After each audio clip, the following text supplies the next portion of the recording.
Good morning everyone, मैं अमन कोठर, psychologist, counsellor और educator. आप सभी का वेलकम करता हूं मेरे यूट्यूब चैनल साइकोलॉजी क्लासेस पर, जहां पर आज का टॉपिक हमारा रहेगा कैरन हॉर्नी की क्लास 12th के टॉपिक सेल्फ एंड पर्सनालिटी में, जहां पर हम पढ़ रहे हैं अभी नियो फ्रॉइडियन या पोस्ट फ्रॉइडियन अप्रोचेस। किस तरीके से सिगमंड फ्रॉइड की ego, end ego, super ego और लेवल्स ऑफ कॉन्शियसनेस की थ्योरी को और साइकोसेक्सुअल स्टेजेस को डिनाई किया गया, अवॉइड किया गया और बताया गया कि उनमें क्या क्या फॉल्ट्स थे या क्रिटिसिज्म्स बेसिकली हम जिसे साइकोलॉजी में कहते हैं वो हुए।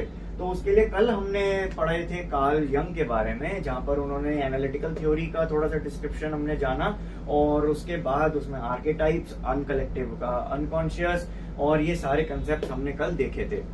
अब आज का टॉपिक अगेन एक और क्रिटिसिज्म पे बेस्ड है, जो कि है कैरन हॉर्नी के द्वारा, जहां पर उन्होंने कहा था कि सिगमंड फ्रॉइड बेसिकली विमेन को इंफीरियर शो कर रहे थे इन द फैलिक स्टेज, अगर आपको याद हो, और अगर नहीं याद तो डिस्क्रिप्शन तो मेरी वीडियो का लिंक यहाँ पर आ रहा है तो आप देख सकते हैं उसे।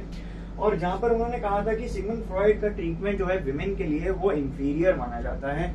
इंफीरियर इस तरीके से क्योंकि वहां पर फेलिक स्टेज में ओडिपस कॉम्प्लेक्स आया था, जिस वजह से मदर की तरफ अट्रैक्शन जो है वो ज्यादा हो गया था एक बॉय का, एक मेल का, और जिसकी वजह से कैरन हॉर्नी को ऐसा लगा था कि सिगमंड फ्रॉइड बेसिकली सुपीरियर नहीं शो कर रहे हैं, वो इंफीरियोरिटी में शो कर रहे हैं विमेन को। बट अगेन कैरन हॉर्नी का यहाँ पर कहना था that sex can't be determined by superior और इंफीरियोरिटी। यहाँ पर हम सेक्स को डिटरमाइन या रेगुलेट नहीं कर सकते हैं कि वो इंफीरियर होगा या सुपीरियर होगा। Sex in the sense male and female sex. Okay, so उसके बाद यहाँ पर कैरन हॉर्नी का ये कहना था कि विमेन जो है वो ज्यादा अफेक्ट होती है सोशल और कल्चरल फैक्टर्स से rather than the biological factors. It means एक लेडी की लाइफ में, एक इंडिविजुअल लेडी फीमेल की लाइफ में सोसाइटी से इतना ज्यादा प्रेशर होता है, हर चीज का, हर काम करने को परफेक्ट करने का इतना ज्यादा प्रेशर रहता है, साथ ही साथ कल्चरल फैक्टर्स बहुत ज्यादा होते हैं। बट वहीं पर कैरन हॉर्नी ने कहा दैट मेल्स को ये सारी चीजें अफेक्ट इतनी नहीं करती हैं जितनी कि एक विमेन को करेंगी। आफ्टर दैट उन्होंने एक चीज पे बहुत ज्यादा फोकस किया था, that was the psychological disorders. Basically psychological disorders according to Freud माने गए थे due to the unconscious experiences of the childhood. Childhood में जो कॉन्शियसनेस रिग्रेशन या फिक्सेशन का कंसेप्ट हमने पढ़ा था, और उसका भी लिंक मेरे यहाँ पर ऊपर कॉर्नर में आ रहा है तो आप देख सकते हैं, जहां पर सिगमंड फ्रॉइड ने कहा था कि जो भी चिल्ड्रन होते हैं उनके अनकॉन्शियस में कुछ ऐसे बिहेवियर्स बैठ जाते हैं जो कि एडल्टहुड में कहीं ना कहीं वापस आ सकते हैं और वो फिक्सेशन या रिग्रेशन का रूप लेके वापस आ सकते हैं। अब यहाँ पर साइकोलॉजिकल डिसऑर्डर्स को, जिसके लिए मैंने इंपॉर्टेंट पॉइंट भी इसको मार्क किया है, और ये कॉज होता है बेसिकली चाइल्डहुड में इंटरपर्सनल रिलेशनशिप्स का डिस्टर्ब होने से।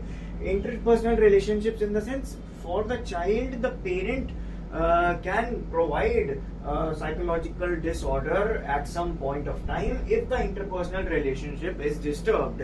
अगर किसी भी interpersonal relationship में disturbance आती है चाइल्ड और पेरेंट के बीच में, तो कैरन हॉर्नी का कहना था कि साइकोलॉजिकल डिसऑर्डर्स वहां डेवलप हो सकते हैं चाइल्ड में।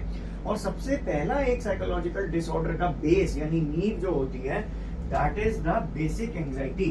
तो चाइल्ड जो है वो डेवलप कर लेगा बेसिक एंजाइटी का concept. Anxiety in the sense the fear of the unknown, और sometimes the fear of the known. It's with it so much extent, इतनी ज्यादा लेवल पे वो डर बैठ जाता है कि उसे हम फोबिया कहने लग जाते हैं या पैनिक अटैक कहते हैं। But again coming back to the topic of anxiety, basically it is in simpler terms the fear of the unknown, of the external unknown stimulus. आपको उस चीज का फियर हो सकता है, that is termed as anxiety.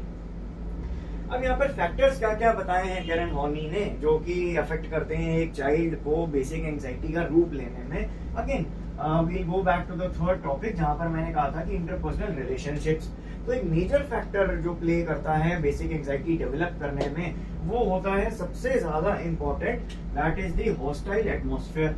Hostile यानी कि aggressive, anger और बेसिकली एग्रेशन का जो एटमॉस्फेयर क्रिएट किया जाता है पेरेंट्स के द्वारा, वो होता है हॉस्टाइल एटमॉस्फेयर, जहां पर अनएक्सपेक्टेड और unrealistic I would say expectations जहां पर बच्चों के साथ रखी जाती हैं, जिस वजह से वो नीड फुलफिल नहीं हो पाती हैं पेरेंट्स की।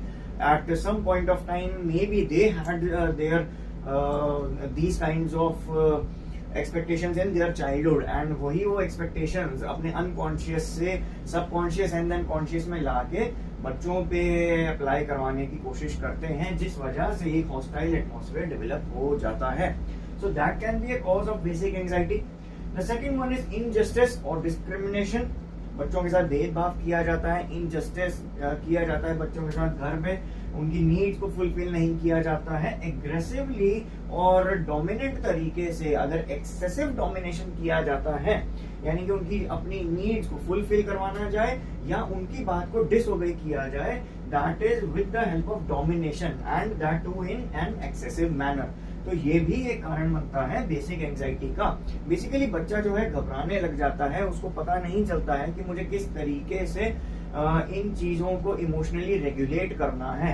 सो होता क्या है चाइल्डहुड में, just because of these factors, एक फैक्टर जो कि एब्सेंट हो जाता है बच्चे में, दैट इज इमोशनल रेगुलेशन। तो इमोशनल रेगुलेशन का कंसेप्ट जो है वो बिल्कुल ही खत्म हो जाता है बच्चे में, जिस वजह से वो अपने इमोशंस को पहचान ही नहीं पाता कि मुझे अब किस टाइम पे गुस्सा करना है, किस टाइम पर मुझे पोलाइटली बात करनी है, किस टाइम पर मुझे अपने इमोशंस का कंट्रोल करते हुए एक फ्रेंडली नेचर के साथ अपने फादर से या रिस्पेक्टफुली अपने मदर से कोई चीज मांगनी है या कोई नीड फुलफिल करवानी है। Just because of the disturbed interpersonal relationships during the childhood. Over protection, excessively protected करना अपने बच्चे के लिए, ये भी कहीं ना कहीं उस बच्चे के बिहेवियर टेंडेंसी को ओपन अप नहीं होने देता है, जिस वजह से वो चीज, वो बिहेवियर, वो थॉट, वो फीलिंग उसके मन में ही रह जाती है, स्टक रह जाती है, और वो बेचारा उसको सप्रेस कॉन्शियसली करता है या उसकी अनकॉन्शियस रिप्रेशन होने लग जाती है।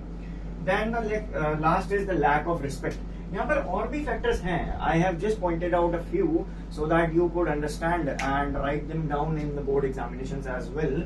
सो यहाँ पर मैंने कुछ बेसिक कंसेप्ट्स ही लिए हैं जो कि कैरन हॉर्नी ने बताया था। Parents can generate among children feelings of isolation and helplessness which interfere with their healthy development. Helplessness basically बच्चों को फील करवा दिया जाता है। That is a concept जो आया था पॉजिटिव साइकोलॉजी से। That is the concept of helplessness, which is learned helplessness.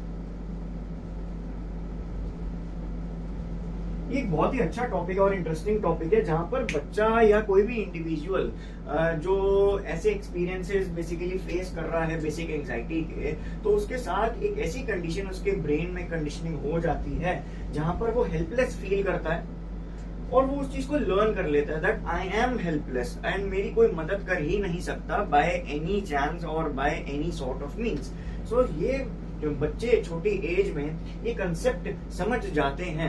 It is not कि उन्हें ये बताया जाता है, दे बेसिकली उनके साथ ऐसा बिहेवियर किया जाता है unknowingly by parents as well, but parents should know that what is the type of rational thinking we have to do. सही और गलत के बीच में बच्चे के लिए फर्क करना जरूरी है। हो सकता है उस वजह से बच्चों में ये बेसिक एंजाइटी या एक जो डर का माहौल बना रहता है वो ना क्रिएट हो घरों में। आई एम नॉट सेइंग कि that is present in every house, but in most of the households this is a point to be noted and should be a point of focus.